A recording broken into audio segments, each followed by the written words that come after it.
My mother-in-law started showing up to my doctor appointments without being invited, contradicting everything I told the doctor about my symptoms. When I confronted my husband about it, he said, "She knows you better than any doctor ever could." So, I recorded everything and exposed how she was sabotaging my medical care.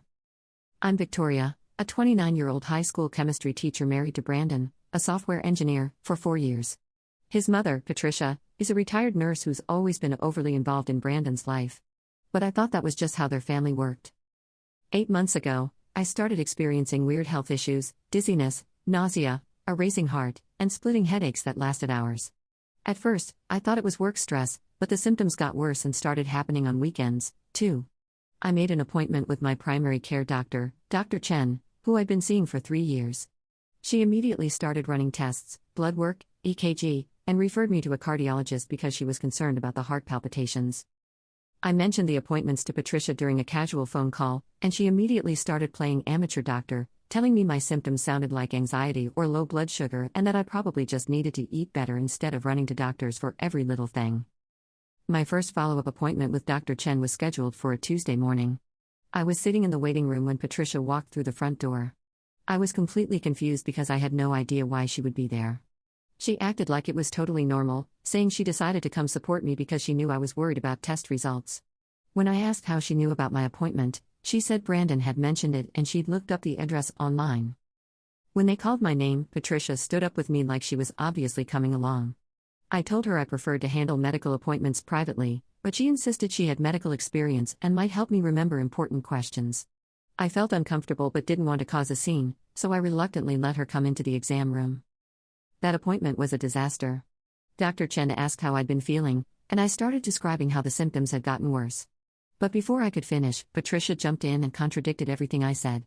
When I mentioned the headaches were more frequent, Patricia interrupted, saying I told her they were getting better and were probably from not drinking enough water. When I explained the heart palpitations happened even at rest, Patricia said, "I've been very stressed at work and probably just needed relaxation techniques." Every single symptom I described, Patricia would minimize or completely contradict, referencing conversations we'd supposedly had that never happened.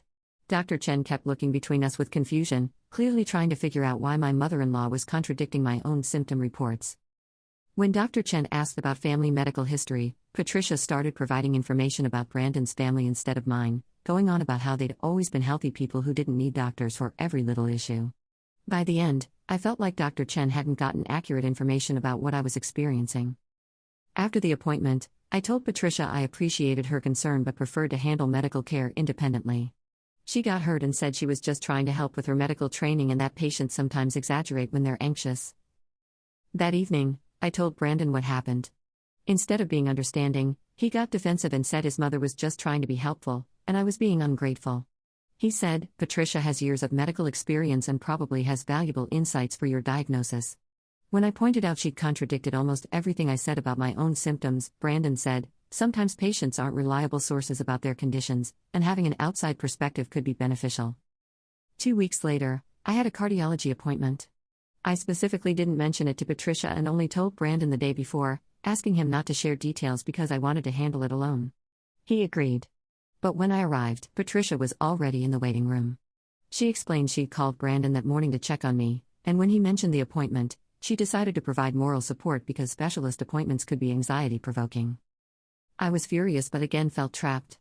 I told Patricia I'd be going in alone, but she said she'd already checked in as my medical advocate, and the staff said family members were welcome. The cardiology appointment was even worse. Dr. Martinez was trying to get a detailed history of my palpitation episodes, asking about triggers, duration, and severity. Every time I started describing an episode, Patricia interrupted with corrections that completely changed the information. When Dr. Martinez asked about patterns, I said they seemed random, but Patricia said I told her they mostly happened when I was anxious about work. When he asked about severity, I said they were intense and concerning, but Patricia said I was a worrier and they probably seemed worse than they were. Dr. Martinez looked confused and asked if Patricia was my mother. When I explained she was my mother-in-law, he asked if she'd witnessed episodes firsthand. She admitted she hadn't, but said she had medical training and was helping me track symptoms. He asked to speak with me privately. Once alone, I gave him accurate information without interruptions. Based on my actual symptoms, he ordered a Holter monitor at a follow-up appointment. He mentioned it was unusual for family members to contradict patient reports and asked if I was comfortable with my mother-in-law's involvement. I told him honestly I was uncomfortable but was struggling with boundaries without causing family conflict. Dr. Martinez said patients had the right to privacy and could note in my file that I preferred attending appointments alone. When Patricia returned, Dr. Martinez explained the Holter monitor plan. She immediately questioned if testing was necessary and suggested symptoms might resolve with lifestyle changes. He firmly explained cardiac symptoms should always be properly evaluated. That evening, I had another conversation with Brandon about his mother's interference. His response was even more frustrating. He said his mother had been a nurse for 30 years and probably knew more than most doctors. He said maybe I should listen to her advice instead of getting defensive and that she was probably right about me overthinking symptoms. When I pointed out she hadn't witnessed my symptoms and was contradicting my reports to medical professionals, Brandon said patients aren't always reliable reporters, especially when anxious. He actually said, "She knows you better than any doctor ever could, and she's been taking care of people's health problems for decades. Maybe you should trust her judgment instead of shopping around for doctors who will tell you what you want to hear." I was stunned. My husband was suggesting I was doctor shopping and that his mother's contradictions were more reliable than my own experience. I realized I needed to start documenting what was happening. Update 1. I scheduled my follow-up with Dr. Martinez for the Holter results, telling Brandon I'd attend alone and not to share information with his mother. He seemed annoyed but agreed. The day of the appointment, I arrived early and was relieved Patricia wasn't there. But 10 minutes before my time, she walked in looking flustered, saying Brandon had mentioned the appointment that morning and she'd rushed over. I told her directly that I'd asked Brandon not to share this information, and I'd be attending alone. She got hurt and confused, saying families should support each other and she was just trying to be a good mother-in-law. Then she said something revealing, "I just don't want you to exaggerate your symptoms or make the doctor think there's something seriously wrong when it's probably just anxiety. You tend to overthink things and I don't want you on unnecessary medications." This was the first time she'd been so explicit about believing I was exaggerating symptoms. She wasn't trying to be helpful. She was actively trying to minimize my health concerns. I told the front desk I'd attend alone, and they noted it in my file. When called, Patricia tried to follow, but the nurse said only I was expected. Dr. Martinez reviewed the Holter results. The test had captured several episodes of irregular heart rhythm correlating with my noted symptoms. I had premature ventricular contractions, PVCs, causing the palpitations and dizziness. He said, while PVCs are often benign, the frequency and pattern suggested further investigation to rule out underlying cardiac issues. He referred me to an electrophysiologist for specialized testing and prescribed medication for the irregular rhythms. Dr. Martinez was glad we'd done testing because my symptoms were definitely real and measurable, not anxiety-related like some might have suggested. When I came out, Patricia immediately asked what the doctor said. After I gave her a brief summary, her response was exactly what I'd expected. She said PVCs were common and usually not serious, and the doctor was probably being overly cautious with expensive testing. When I told Brandon about the diagnosis, instead of being supportive, he said his mother had been right about stress-related symptoms since PVCs could be triggered by anxiety. I tried explaining Dr. Martinez said they were significant enough for further evaluation, but Brandon said doctors often overtreat to make money. I realized no matter what medical evidence I presented, Brandon would side with his mother over actual professionals. I decided to start recording conversations to document the behavior pattern. The next incident happened at my electrophysiologist appointment with Dr. Kim. I hadn't told Brandon or Patricia about it, but somehow Patricia found out and showed up. This time, I had my phone ready and recorded the entire interaction. Patricia again contradicted my symptom reports, minimized concerns, and tried convincing Dr. Kim that testing was unnecessary because I was young and healthy and probably just needed stress management. Dr. Kim was clearly frustrated and asked her to leave so he could get accurate information. During the private portion, he explained my PVC pattern could be serious and wanted an echocardiogram and stress test. He said family members contradicting patient reports was highly unusual and concerning, asking if I felt safe in my medical care. I told him about Patricia's interference and Brandon's lack of support. Dr. Kim said patients had the right to receive care without family interference and could document that I preferred attending appointments alone. When Patricia returned, Dr. Kim explained additional testing. She immediately questioned the necessity and suggested home monitoring instead. Dr. Kim was direct, saying cardiac arrhythmias required proper evaluation and medical decisions should be between patient and physician without family input. That evening, I played Brandon recordings of his mother's contradictions and interference. Instead of being concerned, he got angry at me for recording his mother without permission, saying I was being sneaky and trying to make her look bad. When I pointed out the recording showed exactly what I'd been telling him, Brandon said his mother was just advocating for me to prevent overtreatment by money-motivated doctors. He said, "She knows you better than any doctor ever could, and she's just trying to protect you from unnecessary procedures. You should be grateful someone cares enough to question whether all this testing is really needed." I realized Brandon would never support me against his mother, regardless of evidence. I needed to take more drastic action. Update 2. I scheduled a meeting with Dr. Chen to discuss Patricia's ongoing interference. I brought printed transcripts of recordings and a timeline of incidents where Patricia had contradicted symptom reports or questioned medical recommendations. Dr. Chen was appalled. In 30 years of practice, she'd never seen family members so consistently undermine patient care. She said Patricia's behavior was dangerous because it could prevent proper diagnosis and treatment. Dr. Chen noted in my file that I preferred attending appointments alone and said her office wouldn't allow Patricia at future appointments unless specifically requested. If Patricia continued showing up uninvited, they'd consider it harassment and involve security.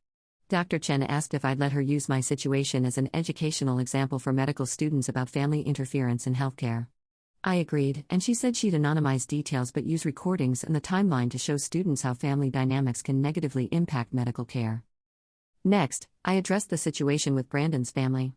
I created a detailed document with a timeline, recording excerpts, and explanations of how Patricia's behavior interfered with my medical care. I sent this to Brandon's father, sister, and brother. The response was immediate. Brandon's father called within hours, furious about Patricia's behavior. He said he'd had no idea she was attending appointments uninvited or contradicting symptom reports, calling her behavior completely inappropriate. Brandon's sister was equally shocked and supportive, saying she'd noticed Patricia becoming increasingly controlling, but this level of medical interference was beyond anything she'd imagined. Brandon's brother was most direct, saying Patricia's behavior was abusive, and Brandon needed to choose between supporting his wife's health and enabling his mother's control. All three said they'd have serious conversations with both Patricia and Brandon, and promised to support me in setting boundaries. The real confrontation happened at dinner at Patricia's house the following weekend. I didn't want to attend, but Brandon insisted his mother wanted to clear the air. I agreed, but brought my phone to record. The dinner was a disaster. Patricia immediately talked about being hurt by my sudden hostility toward her helpful efforts. She said she'd only been supportive and couldn't understand why I was being secretive and defensive about family help. I let her talk, then started playing recording excerpts of her contradicting my symptoms and questioning doctors' recommendations. Patricia went white, hearing her own voice, minimizing my cardiac symptoms and suggesting doctors were overtreating me. Brandon's father was furious, telling Patricia her behavior was inappropriate and potentially dangerous, and she needed to stay out of my medical care completely. Patricia got defensive and started crying, saying she was using her medical experience to help me get better care. She'd seen young women misdiagnosed with anxiety when they had hormonal or lifestyle issues and was trying to prevent over-medication.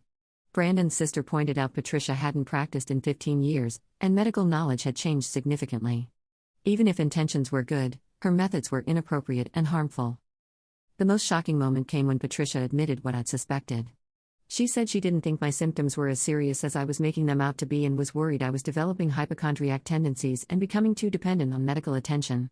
She actually said, "Victoria has always been a bit dramatic and attention-seeking, and I was concerned she was exaggerating symptoms to get sympathy and attention from doctors and family." The room went silent. When Brandon's father asked her to repeat it, she tried backtracking, but I played the recording of her saying almost the same thing to Dr. Martinez about me being a worrier who makes symptoms seem worse. Brandon's brother looked at Brandon and said, "Do you hear what your mother just said about your wife? She's calling Victoria a liar and hypochondriac, and you've been supporting her and undermining Victoria's medical care." Brandon finally spoke up, and his response was worse than expected. He said his mother had valid concerns about me becoming too focused on medical issues and maybe there was truth to me overthinking symptoms. He said, "Mom has medical training and experience, and she's trying to make sure Victoria doesn't get caught up in unnecessary testing. Sometimes patients do exaggerate symptoms, and it's good to have someone objective." Brandon's father looked disgusted, saying, "Your wife has been diagnosed with a cardiac condition by multiple doctors, and instead of supporting her, you're suggesting she's making it up for attention. What kind of husband does that?" The evening ended with Brandon's family basically disowning both him and Patricia. His father said they were no longer welcome at family gatherings until they apologized and changed behavior, and siblings said they were ashamed to be related to people who treat family health concerns so callously.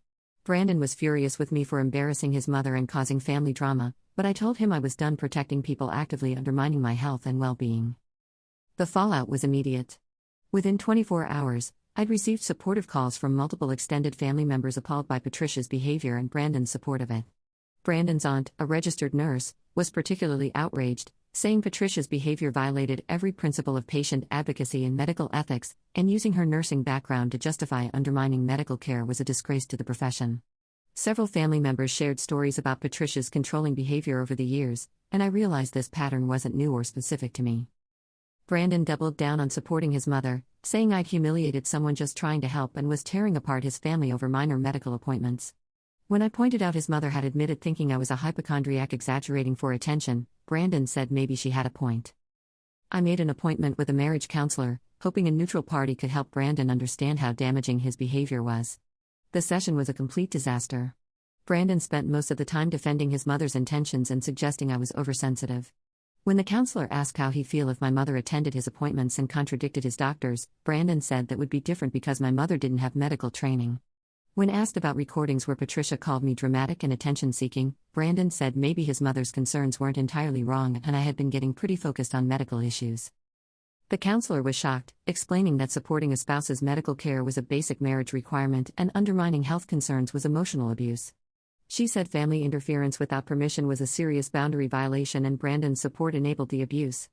Brandon got angry, saying the counselor was being dramatic and nobody was being abused. When asked if he trusted me to accurately report my symptoms, Brandon hesitated before saying, "Patients aren't always reliable sources about their conditions." That's when I knew the marriage was over. My husband had just told a therapist he didn't trust me to report my own health symptoms and thought his mother's opinions were more valid than my experiences. I told Brandon I wanted separation while figuring out if I could stay married to someone who'd side with his mother against my health. He said I was overreacting and time apart would help me gain perspective. I moved in with my sister and felt better than I had in months. The constant stress of having health concerns minimized was gone, and I could focus on following doctors' recommendations without interference. My medical care improved dramatically. The electrophysiologist completed testing and determined my PVCs were caused by a structural issue correctable with a minor procedure. The procedure was successful, and symptoms resolved within weeks. Dr. Kim said, if you'd followed Patricia's advice to avoid testing, the condition could have worsened and caused serious complications. Patricia's interference hadn't just been inappropriate, it had been dangerous. Her attempts to convince me and the doctors that symptoms weren't serious could have prevented necessary treatment. It's been 6 months since separation, and the divorce was finalized last month. Brandon continued insisting I was overreacting and his mother was just trying to help. He sent long emails about how hurt his mother was by my attacks and how drama could have been avoided if I'd been more appreciative. Brandon tried convincing me to try different counseling, saying the first therapist was biased and we needed someone more understanding of his mother's medical background and helpful intentions. I declined because Brandon was fundamentally unable to prioritize my well-being over his mother's feelings. He was so enmeshed with Patricia, he couldn't see how her behavior was harmful, even with clear evidence and professional opinions. Patricia has been telling everyone I broke up her son's marriage because I couldn't handle having a caring mother-in-law who tried to help with medical care. She's painting herself as a victim of my selfishness and ingratitude. But the truth is documented in hours of recordings and medical records. Several of Brandon's family members have cut contact with both him and Patricia because they're disgusted by their behavior and refusal to take responsibility. My health has been excellent since the cardiac procedure. The PVCs are completely resolved, and I haven't had symptoms in months. Dr. Kim said early detection and treatment were crucial for success, and delaying could have required more invasive interventions or caused permanent damage. I'm now in a healthy relationship with a fellow teacher named Michael, who's supportive and respectful of my autonomy and health decisions. When I told him about my experiences, he was horrified and said he couldn't imagine treating a partner that way. The most important thing I learned is to trust yourself when you know something's wrong with your health, even when people around you are minimizing concerns. You have the right to receive medical care without interference from family members who think they know better. Patricia used her nursing background to justify controlling behavior, but her actions had nothing to do with medical knowledge and everything to do with control and power. Brandon's inability to set boundaries and prioritize his wife's well-being showed he wasn't capable of being a true marriage partner.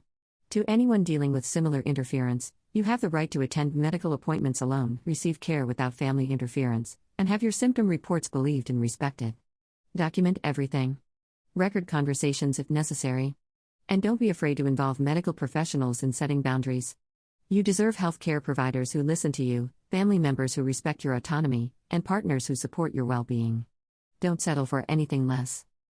Okay, viewers, time to read and see what the viewers had to say about this one. This one only has one comment and it says, "Girl, you dodged a massive bullet by divorcing Brandon." A man who won't stand up for his wife's health because mommy might get upset? That's not a husband. That's a mama's boy who never grew up. You deserve so much better.